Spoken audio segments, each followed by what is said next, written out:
I feel like I need to make sure that everybody knows Will Smith is not coming.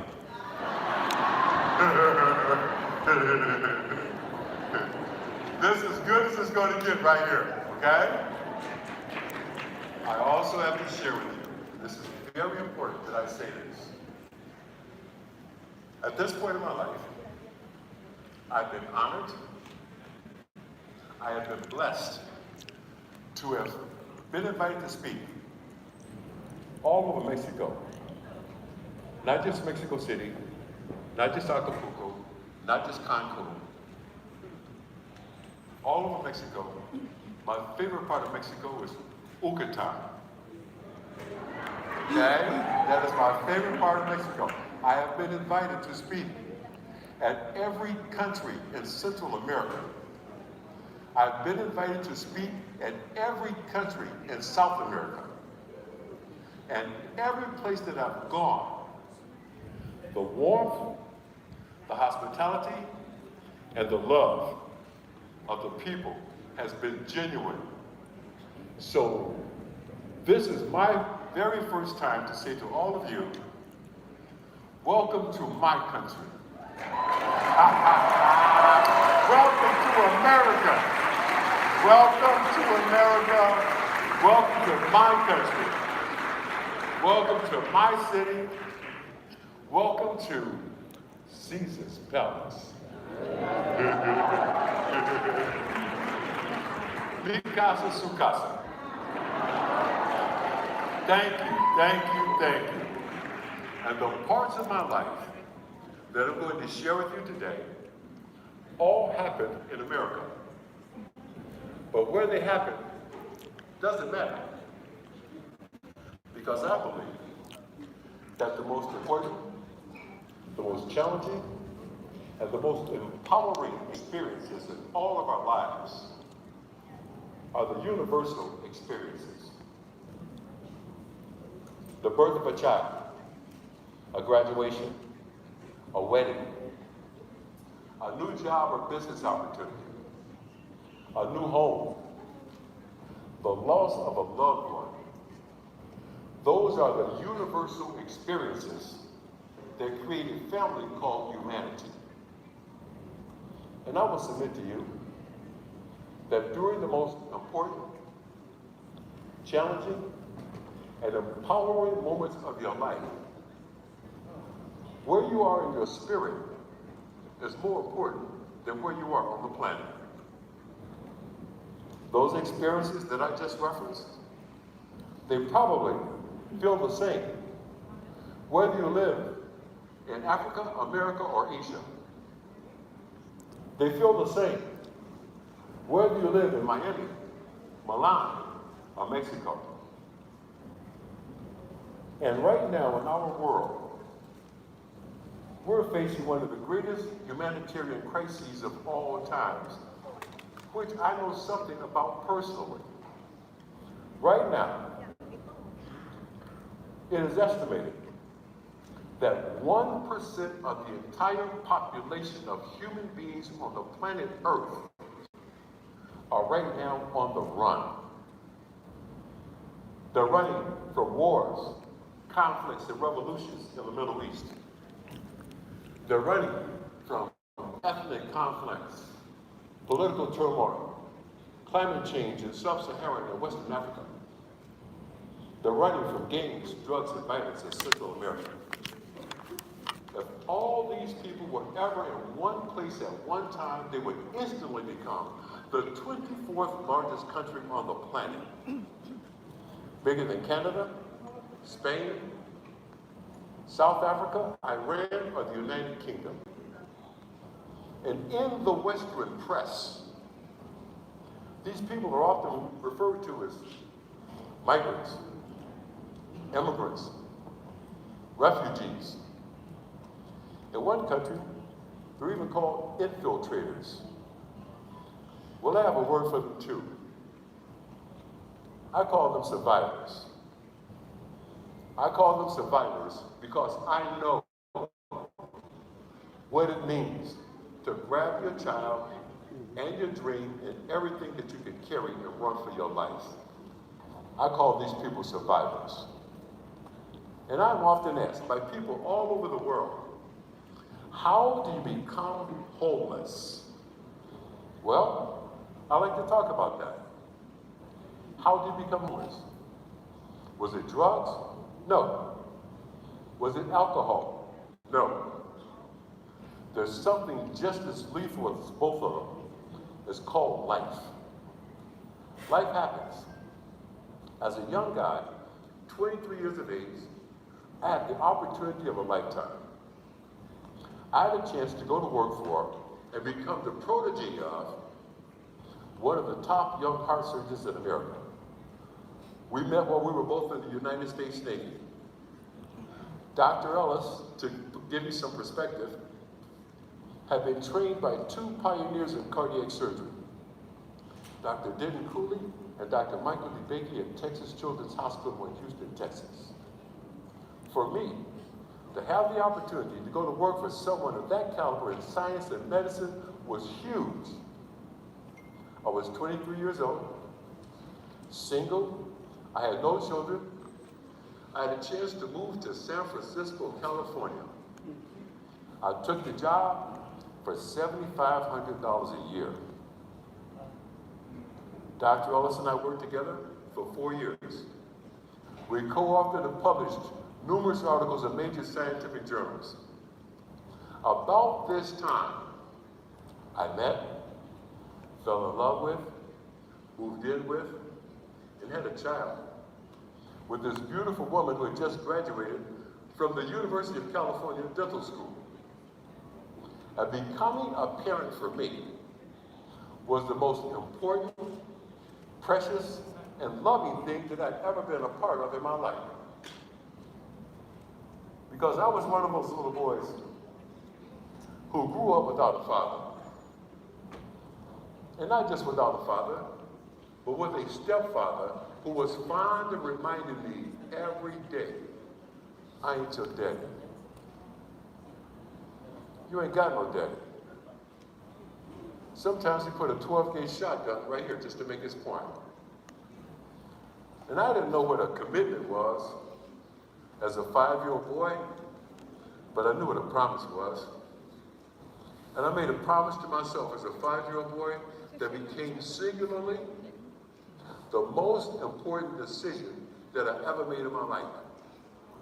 The promise was, when I grow up, become a man, and have children, my children are going to know who their father is. That singularly is the most important decision that I ever made in my life. Because that decision just didn't change my life. It changed the lives of my yet to have been born children and my grandchild. Now, my ex, as I mentioned, she had just graduated from dental school. She could not practice dentistry. She hadn't passed her boards yet. We got a baby. I'm the breadwinner. I had to forget about a possible career in science. I had to forget about maybe a career in medicine. I got a family to take care of. I got a job, a real job. I went to work working for a company down in what we now call the Silicon Valley, 40 miles south of San Francisco. I went to work for a company selling scientific and technology equipment. We moved over to Berkeley, California to save money. It meant a nightmare of a commute, but you do what you gotta do. And big guys in the business that I was in at that time, big guys in that business made $100,000 a year. We had this one guy who was the top salesman in the company. He made $100,000 a year, and he used to walk like this. Right? And I said to myself, man, one day, I want to walk like that. One day. But one day, I'm doing my job, and I'm coming out of a hospital, one of my biggest accounts, San Francisco General Hospital. And I see something that's the beginning of my life changing. I don't even know it. I see this guy who is the sharpest guy I've ever seen in my life, just sharp. And he's driving this gorgeous red Ferrari. And he's slowly circling the parking lot, looking for someplace to park. And I go up to the guy and I say, hey man, look, I'm coming out. You can have my parking place, but I gotta ask you 2 questions. The 2 questions were, what do you do and how do you do that? Turns out, this guy's a stockbroker. And not just a stockbroker, this guy is one of the highest paid stockbrokers on Wall Street, and he made $100,000 a month. Now, I'm not the smartest guy in here, but I figured that out. One guy's walking like this because he's making $100,000 a year. This guy was making $100,000 a month. I knew what I wanted to do. I started spending a whole lot of time with this guy in his office downtown San Francisco, learning what a stockbroker does, when I was supposed to be 40 miles away selling scientific equipment. A couple of things happened simultaneously. Number 1, I began to accumulate a huge amount of parking tickets. Double parking, illegal parking, late to feed a meter. Number 2, everywhere I went, I heard the same word. No. Every interview, no, no, no. I heard it for a year. I heard a couple of other words from my ex at home. I believe her words were delusional and unrealistic. She had a point. Major Wall Street firms have begun to require a Master's of Business Administration degree just to get into the training programs. I had never gone to college. Didn't mean I wasn't smart. Didn't mean I wasn't bright. I just didn't have a college degree. But I kept coming back. I kept coming back for 1 year for one reason. My mother. Man, I had one of those old-fashioned mothers who told me every day, son, you can do or be anything. And I believed it. So I kept coming back every day for 1 year. And I will never forget the very first time that I walked into a big-time Wall Street trading room. I knew, whoa, man, this is where I'm supposed to be. The ticket tape is rolling, the phones are ringing off the hook, people were screaming and shouting out orders, bodies were flying all over the place, tickets were getting stamped.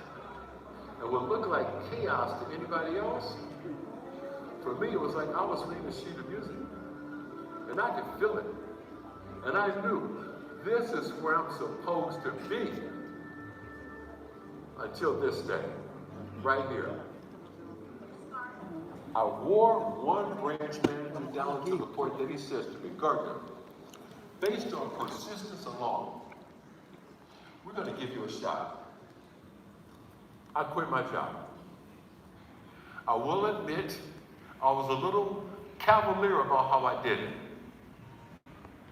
If my old boss was here, remember that machine you saw me carrying through the movie? Remember that machine I was running all over San Francisco carrying this great big thing? My old boss, if he was here, he would tell you I threw it at him. That is not true. I would say it failed abruptly. Hey,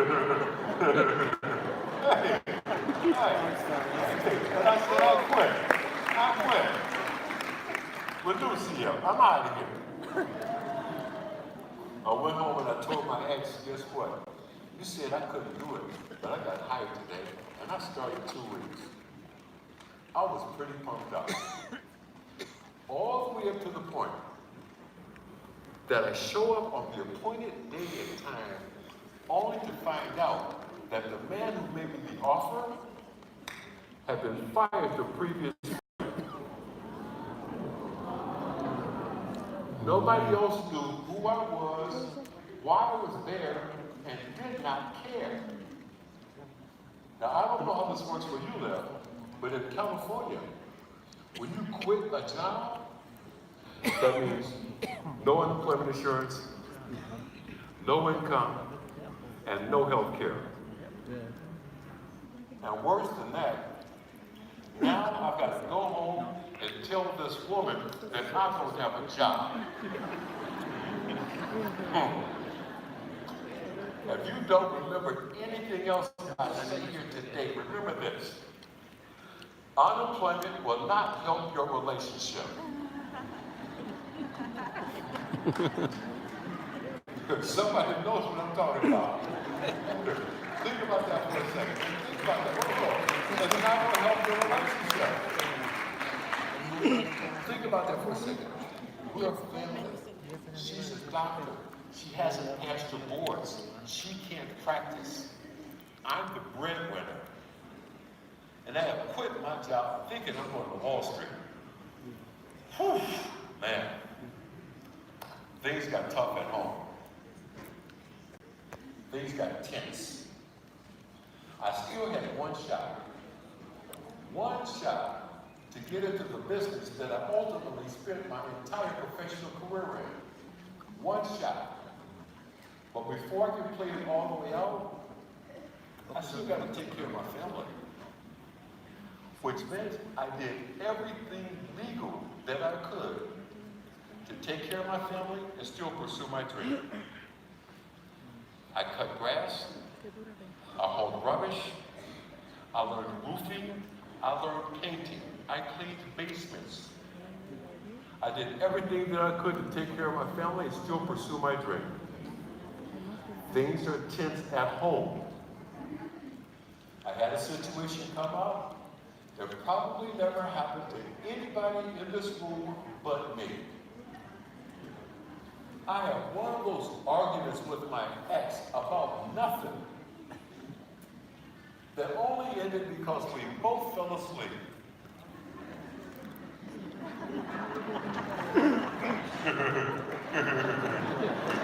Somebody knows what I'm talking about. We woke up in the morning, everybody's feet hit the floor. Guess what? We went at it again. The neighbors have heard enough of this. They don't know what's happening. They call the police. The police come, they want to make sure everything is fine. They take her over there, calm her down, talk to her. Take me outside, calm me down, talk to me.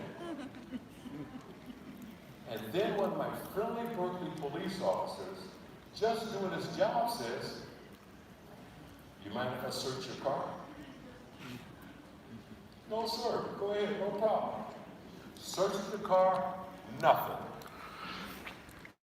And then again, just doing his job, says, "Well, let me just run this license plate through the computer." That was it. With interest and penalties, I had accumulated $1,200 in unpaid parking tickets. Trying to interview in downtown San Francisco. Double parking, illegal parking, late to feed a meter. Now some people could ask, well, you knew you had the tickets. Why didn't you pay them? It's a fair question. The truth of the matter is, at this point, I'm having to cut grass to put food on the table, to pay the rent. Every dollar that came in the house, I had to make a decision. I could pay the rent, or I could pay the tickets. I did probably what every man in this room would have done. I paid the rent. I paid the rent. There was no choice. Okay? Man, let me tell you something. I was arrested, taken to jail, first, last, only time in my life put in a jail cell. And I'm in here with a murderer, a rapist, and an arsonist. The first thing you learn in prison, the first thing that I learned, everybody's got to tell their little jailhouse story well, why are you in here? The first thing that I learned, according to the inmates, nobody did it. Right? It's all a setup or circumstantial evidence. They asked me, well, why are you in here? And I told them, I'm in here for attempted murder, and I will try it again. Hey, I wasn't going to say I've been on the parking tickets, all right? I knew that much. And to show you how a bad day can get worse, all of this happens on a Friday. Now, somebody in here knows what that means. There's no court until Monday, which means we cannot hold you in this friendly little downtown Berkeley jail. We need this for our regular weekend customers. I was sent to a place called Santa Rita State Penitentiary, where the most notorious inmate had chopped 23 people to death with an axe. And I'm in here on parking tickets. 10 days. And I'm going to say this because I know somebody's sitting out there thinking about it. You know what? If you got some parking tickets, you need to get up and walk out of here right now.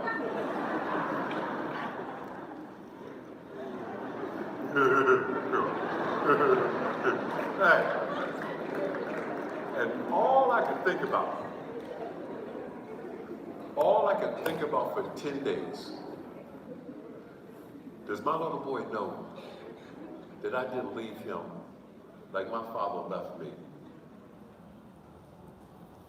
What does my ex say when my little boy asks, where's Papa? That's all I could think about for 10 days. I don't know if anyone in here has ever had this experience, but I'll pray that you never have. But if you've ever been forcefully separated from your child, that's a pain like nothing in the world. I still had one last shot to work on Wall Street. But before I could play it all the way out, man, I got to pass this one last interview. My last interview that I had to absolutely ace to get a shot to be on Wall Street was set up one day before I was to be released from prison. And then something happened. Nothing will ever convince me it was anything other than the hand of God. There was a prison guard and there was a telephone. And I said to that guard, I've been pursuing a dream for a year. I've got to reschedule this one appointment. Will you please let me make this one phone call? Not a second's hesitation, the guy dials the number and hands me the handset behind the bars. The conversation is brief and to the point. Mr. Costello, hey, it's Chris Gardner. Something has come up. Can I reschedule our appointment? Fine, done. Set it up day after tomorrow. Release from prison, interest and penalties forgiven. And then I did something. You ever know something in your gut? Nobody had to tell you? I went to the place we used to call home in Berkeley, California, and I looked through the window, and I knew they were gone. This chick took everything but the dust.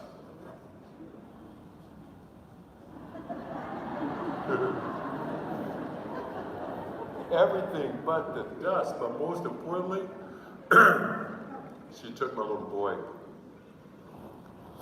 I still went on the job interview. In the film, you saw Will Smith show up on this job interview wearing blue jeans with paint all over him. I wasn't just wearing blue jeans, I was wearing bell-bottom blue jeans. I was wearing bell-bottom blue jeans and a motorcycle jacket. And Mr. Costello, sitting behind his desk, he looks up at me and he says exactly what I would say to anybody who shows up at my front door at 6:30 in the morning dressed like that. Delivery's in the rear.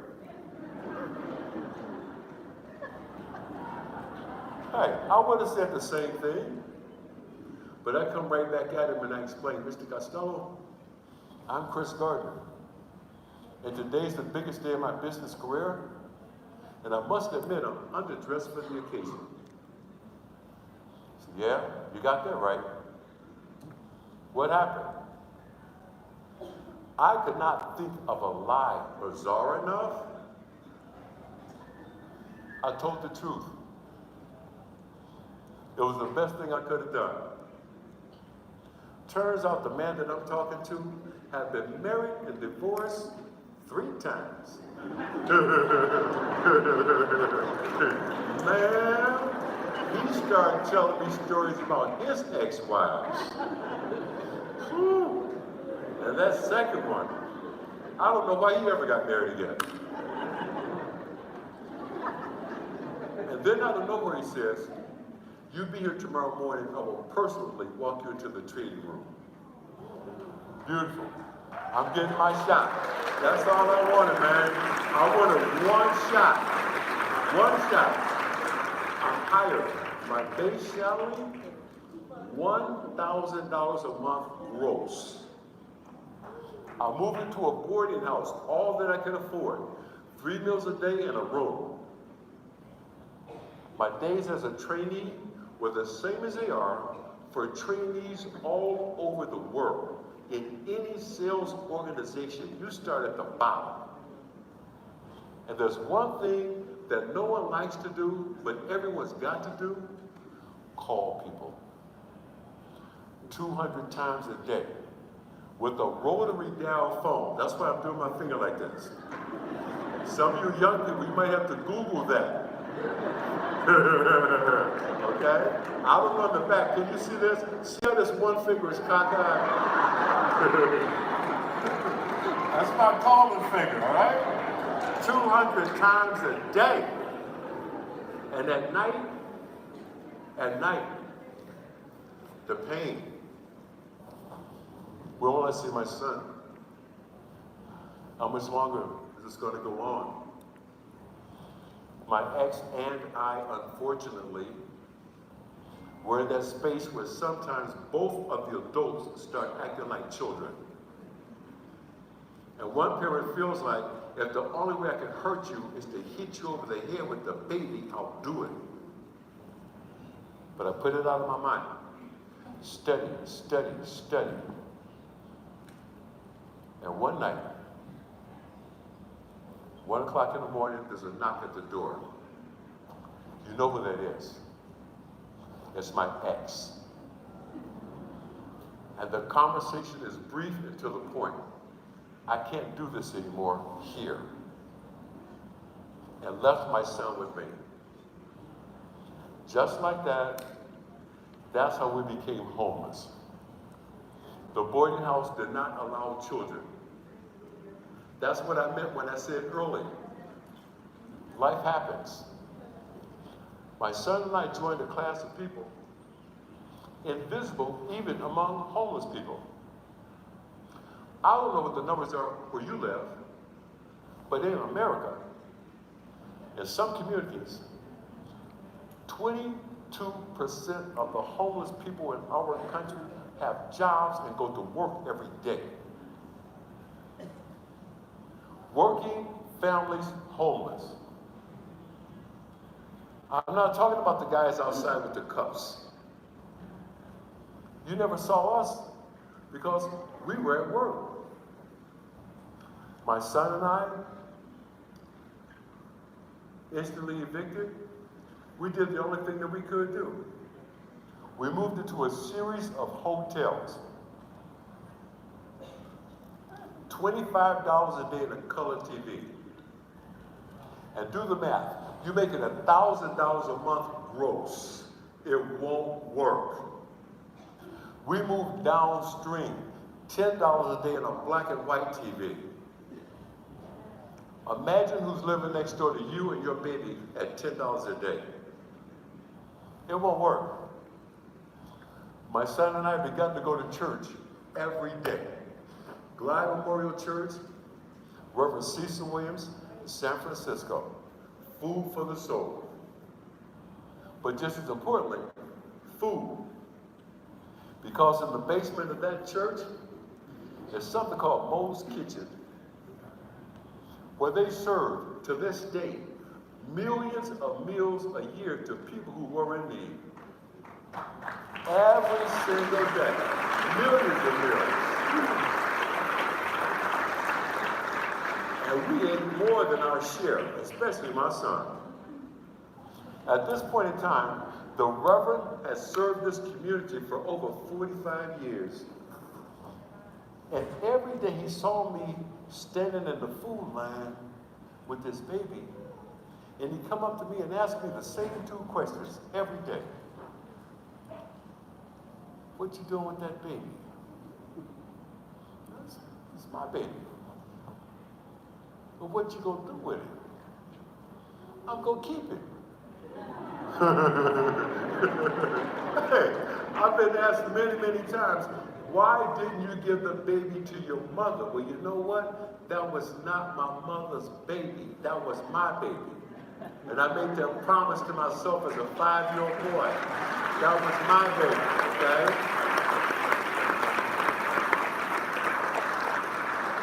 And sometimes in your life, you get a chance to walk the walk. This was mine. The Reverend had also started the first homeless hotel in America. I don't know if you know San Francisco, but 2 blocks away from Gucci, 2 blocks away from Neiman Marcus in downtown San Francisco is the beginning of one of the worst ghettos in the country. It's called the Tenderloin. He started this homeless hotel for homeless women with children. But he said to me, you know what? I see something. You all are homeless, but you're not hopeless. Y'all go stay here with us. Here's the deal at the homeless hotel. You got to be out by 8 a.m. in the morning. You cannot come in before 6 p.m. in the evening. And when you leave this room, take everything in this room that's yours with you, because there's no guarantee there'll be a room here when you come back. It was first come, first serve. Every day for a year, you would see me, my son, a duffel bag with all his clothes in them, my briefcase, an umbrella, one suit on my back, one suit in a hanging bag, and the biggest bag of diapers in the world. Every day for a year. And I did say diapers. Major difference between reality and the film. In the film, Jane Smith plays my son as a 5-year-old. They did that for the dialogue. In reality, at this point in our journey, my son was 14 months old. That changes everything. That changes absolutely everything. And all that running, you saw me doing that movie, man, all that running was real. Think about it. I'm working commission-only sales. And I know if I stay on this phone another 5 minutes, I can get this commission. But if I stay on the phone another 5 minutes, I'm going to miss the bus. And if I miss the bus, I'm late to the daycare center. If I'm late to the daycare center, I'm late to the shelter. And if I'm late to the shelter, there are no more rooms. Being a young father, committed to creating a better life for himself and his child, there were days I chose to stay on that phone. I chose to stay on that phone, and that meant we slept wherever we could. which included train stations, bus terminals, hotel lobbies, public libraries, outside of the park if the weather permitted, airports. This was pre-9/11. The big airports were open 24 hours. There was nothing unusual about seeing a man or baby and a whole bunch of bags in an airport. And you know what? The one hang-up that I have to this day from this experience and time in my life, man, I got this thing about bags. I got a room in my house with nothing but bags in it. If it doesn't have a hole in it, if you can tie a knot in it, that's a good bag.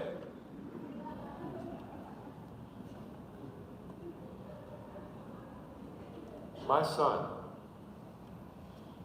I never knew how important all this time was that we spent together until we did the Oprah Winfrey show, and she asked him, "You were a baby. What do you remember about this time in your life?"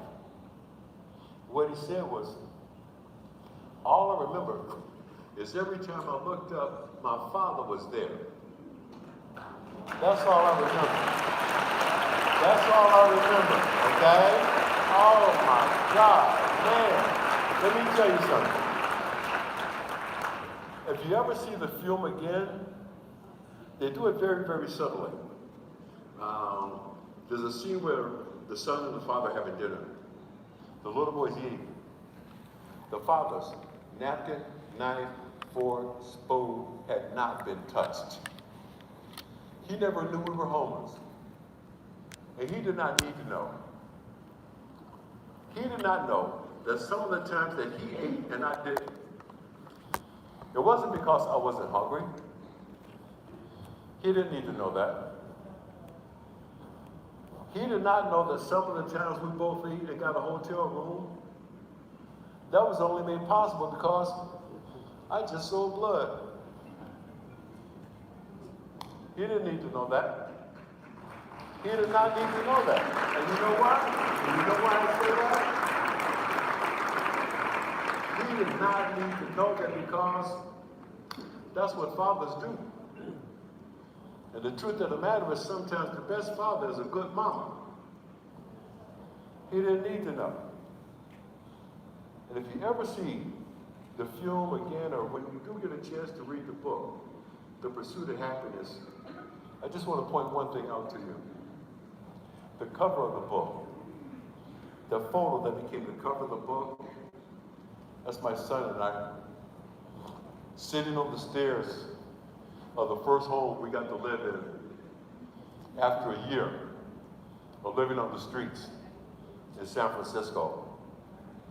Our new home, 2 blocks away from the last train station we had to sleep in. One of my favorite parts in that book tells the story of my son and I getting our first home. The chapter's called Roses in the Ghetto. And I will never forget, it took me a year to save the money, to get enough money to call a place called home, but then I had to find a place. And I'll never forget having my son in his stroller, and I've got the stroller covered up with plastic bags from the cleaners. It's cold, it's raining. I don't want him to get sick. And we're going up the street, and I saw this little house that was no different than any other house in the neighborhood, but with one exception. There was a rose bush. And I had never seen roses in the ghetto in my life. And I thought, man, that's the most beautiful house in the world. I went over and started talking to this little man who was sitting outside, little old man, explained to him where we've been, what we've been through. And he said to me, son, y'all don't have to look anymore. You can move in here. So we moved in. We slept on the floor our first night. And this is just one of the ways that issues become generational for children. My son has seen me carry everything that we own, everywhere we went, every day for a year.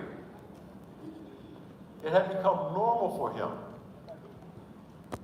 But on this day, we get up to walk out of the house and I'm not carrying anything. My little boy gets upset. He says, Papa, you forgot this. Papa, we need to bring our stuff. I don't know the words to explain to you what it feels like when you get a chance to say to your child, son, we don't have to carry anything anymore because we got the key. We're home now. I don't know the way to convey what that feels like to you. I don't know the words for that. There are no words for that, okay? I mean, we're home now. And man, I kept making those 200 phone calls a day, and I'm building this little business, and I'm thinking, yeah, we could be okay. Do you ever have something happen that wasn't the worst thing in the world? It just happened at the worst possible time. Got home one day to find out that the local utility company could not wait another day to get that $19 I owed. They turned my lights off. Man, I had to give my little boy a bath by candlelight. I didn't know whether I was going to quit, crack, or cry. And I'm washing this little boy up, and I'm asking myself doubting questions for the very first time. How much longer can I do this? Where am I trying to get us to? What's going to happen next? And my little boy picked up on it. He stood up in the bathtub, he looks me in the eye, and he says, Papa, you know what? You're a good papa. Oh, man. Oh, man, let me tell you something. That was all I needed right there. And I kept making these 200 phone calls. And the firm I was working at the time, we worked in a big bullpen, big open area. Everybody could see what everybody else is doing, okay? And I'm sitting there making these 200 calls. And every day around lunchtime, this little old man came in to see this gorgeous female broker who sat next to me. None of my business. I'm making my calls. I got a blue suit, a gray suit. I'm working this phone and I'm making these calls. And this guy watched me for a year. And one day he comes up to me and he says, what are you doing here? You don't belong here. Here's my card, come see me. I go see the guy, thinking that it's a possible new client. Wrong. Turns out this guy was the managing general partner for a magical place called Bear Stearns in San Francisco, and he was coming to see his girl. And at this point in time, Bear Stearns was one of the most profitable private partnerships in the history of Wall Street. And this guy sits me down and he tells me the story of how the firm was built by entrepreneurs with a strong work ethic. And he says to me, I've seen your work. And if you come over here, I'll make you a star. Then he asked me a question. The question was, what do you need to be here? I had to figure that out. What was he asking me? He was asking me my salary requirements. No one had ever asked me that before. I said the biggest, most obscene number that would come out of my mouth, which at that time was $5,000. Done. Here's $5,000 a month, guaranteed for a year. By the way, here's 1 month advance. Go out and buy yourself some new clothes. Man, I went out and bought my first new suit. Man, I went out and bought my first 2 pinstripe suits. 1 blue, 1 gray. I went to work with these boys named Weinberg, Feinberg, and Steinberg. They used to call me Gardner. Old man Weinberg comes up to my desk the very first day and says, "So you want to loin this business?" "Yes, sir, I want to loin this business."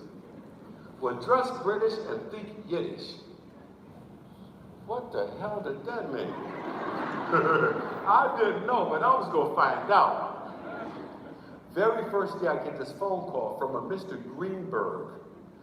I don't know who Mr. Greenberg is, but they make it real clear. Take the call. Chris, this is Ace, and I want you to know, Bear Stearns was not built by people with MBAs. Bear Stearns was built by people with PhDs. Now we're glad you're here. Get to work. Click. Whoa. Who was that? Man, that was Alan Ace Greenberg, Chairman, CEO, Senior Partner, Bear Stearns. What's a PhD? Poor, smart, with a deep desire to become wealthy. I was qualified, baby. This is where I was supposed to be. Okay? Man, this is where I was supposed to be. And it makes sense to us.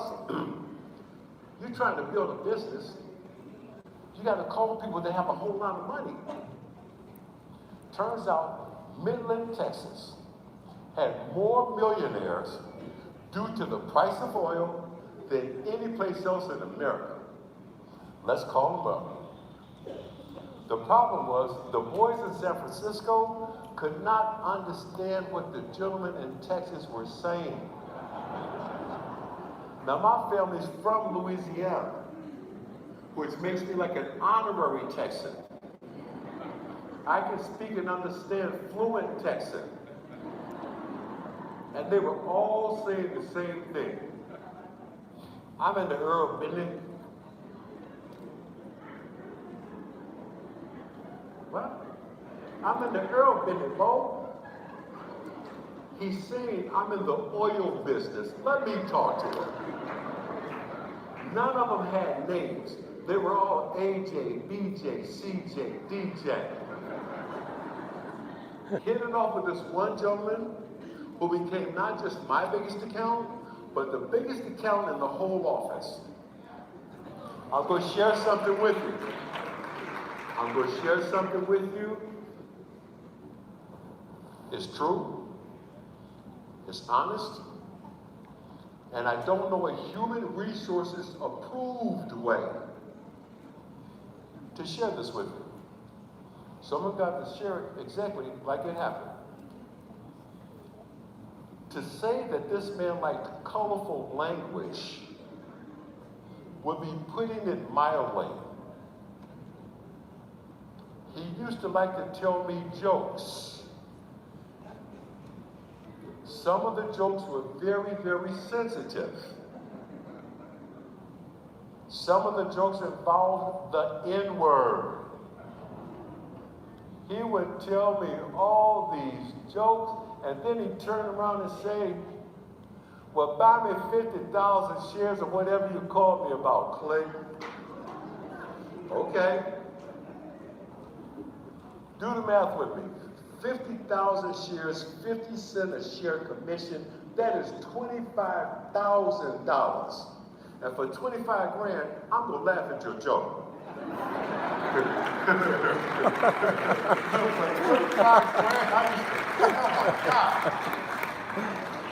This goes on my first year at Bear Stearns. And one day I get this phone call. I knew it was going to happen sooner or later. I get this phone call. "Chris, I like to know people I do business with. I'm going to come meet you." Ooh.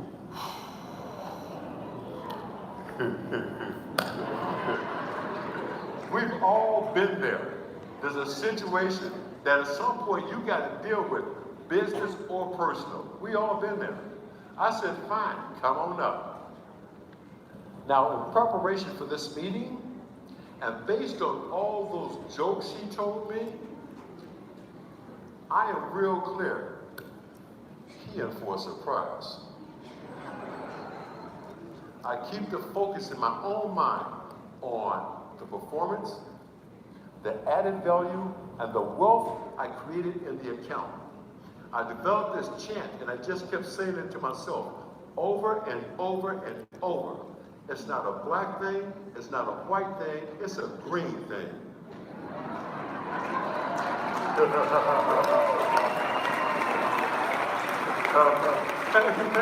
I keep saying it to myself over and over and over. It's not a black thing, it's not a white thing, it's a green thing.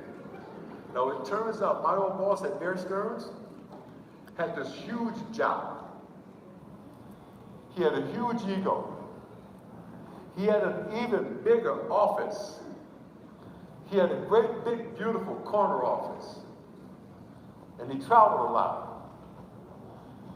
And he was out of town. And you know I did. You know I did. I went over there, I took his name tag down, I put mine up. Hey, I took the picture of these cute little white kids, I put them in the drawer. I sent a buddy of mine out to get the cowboy. He came in, I stuck out my hand. And you can see all the blood just drain from his face. He's thinking about all them jokes he told me. We sit down and go through the account. Again, every position in the portfolio is up huge. I close the folder, I look him in the eye, and I say, you know what? It's not a black thing, it's not a white thing, it's a green thing. And he looks at me and he says, son, you know what? You're right.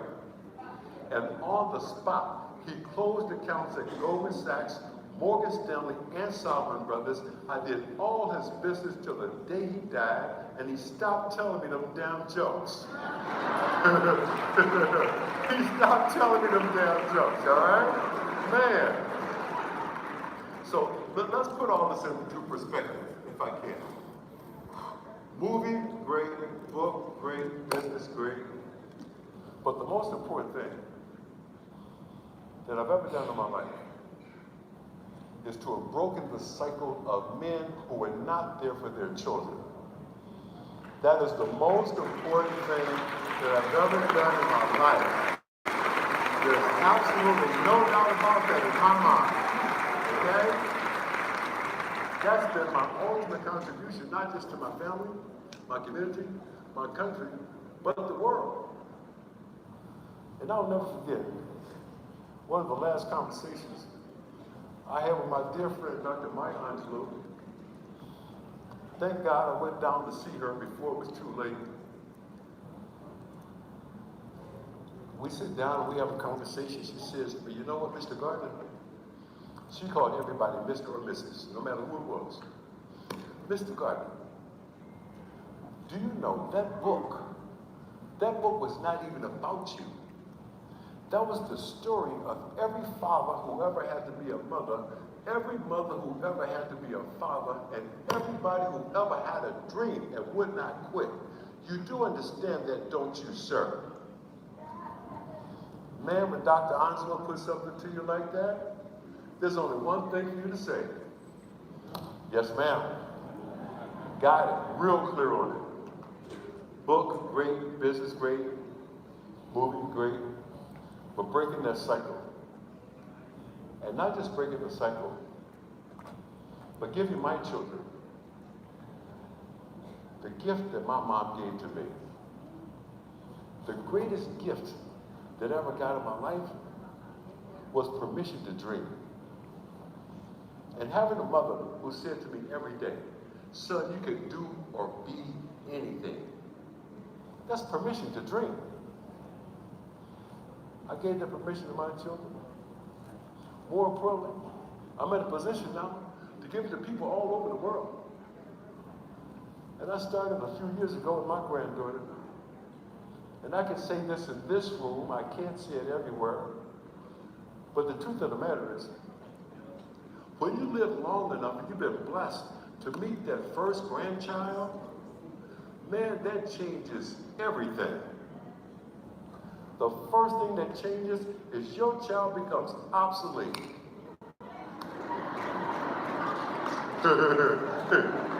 Hey, I'm just saying it like it is. Every time I see my son without my granddaughter, I look at him like he owed me money. The other cool thing that happens when you've been blessed to live long enough to meet that first grandbaby, man, you are now at a point where you have one person on the planet who believes that you are an honest-to-God superhero. Huh? My granddaughter, the honey bear, she thinks Papa Bear is the Black Panther. Papa Bear can do anything. Boom! I will never forget getting this phone call. My granddaughter, she and her classmates at school this day had done this really cool thing. They had made a mock-up of the Oval Office at the White House. Okay? And they make this great big desk out of cardboard boxes. And they sit behind the desk taking pictures, saying, I'm the President of the United States. That's cool. That's what you do in the 4th grade, right? Man, one day I get this phone call from my granddaughter. Papa, you know the president, right? Yeah? Well, I want you to call him up.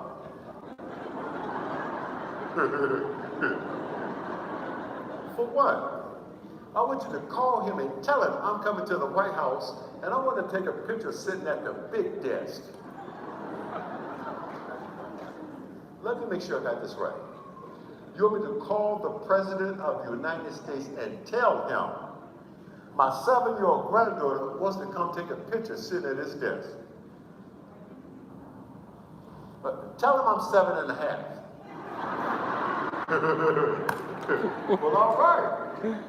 You know, the other cool thing about getting to your 60s is you're old enough to know better, but you're still young enough to say, well, why not? Why not? So I make the call. And I get a call back, come on down. And that, folks, that right there, that is called permission to drink. That's called permission to drink right there, okay? Man, that is what's called permission to drink. Let me tell you something. Right there, that is the backbone and the cornerstone and the bedrock of any dream is permission to dream. That's where it starts, right there. And let me tell you something, right here. Man, right here, this is where I knew I had created a monster. Right here, the President of the United States is telling this little girl, well, if you do real good in school, and you do everything that your papa says, one day, in about 30 years, this office can be yours. This office can be yours, okay? Man. And right there, she is saying to him, no, it's 28 and a half because I'm 7 and a half years old. Man. That is called permission to dream, and that is why I'm so honored to be here with all of you today in IMMUNOTEC, because dreams don't have borders, and dreams are truly unlimited. Thank you, and God bless. Thank you, my brother. Come here, man.